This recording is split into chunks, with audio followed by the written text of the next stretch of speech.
bonsoir. Ce soir, en fait, j'ai décidé de vous présenter un peu mieux le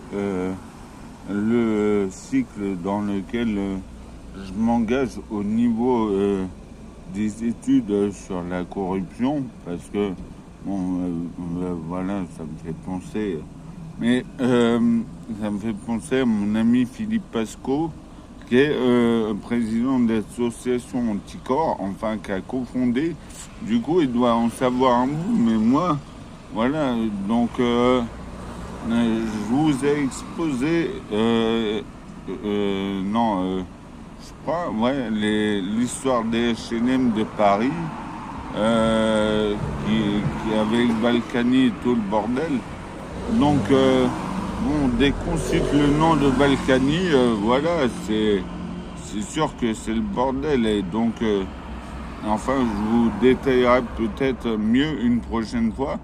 Mais en tout cas, du coup, dans ma recherche d'idées sur la corruption, il y a par exemple, comme j'ai lu l'autre fois chez mes amis là, du bar commun, enfin, je vous expliquerai. Plus tard, c'est une association d'écolos et du coup dedans ils mettaient la corruption, c'est vrai, c'est aussi d'embouteiller l'eau, de mettre l'eau qu'on vend maintenant comme une marchandise, alors que l'eau ça devrait pas être une marchandise. Et d'ailleurs, je vous le dis déjà, cette corruption, moi, je l'ai bien vu à Marseille. C'est-à-dire que quand il y avait Gaudin, qui était un maire de droite, il avait enlevé toutes les fontaines. Et maintenant qu'on a Payan, qui est un maire socialiste, mais que, bon, j'imagine que c'est dur de faire beaucoup mieux. Enfin, il est un peu mieux. Il a pas trop magouillé, celui-là. Mais... il a remis des fontaines à eau qui étaient là.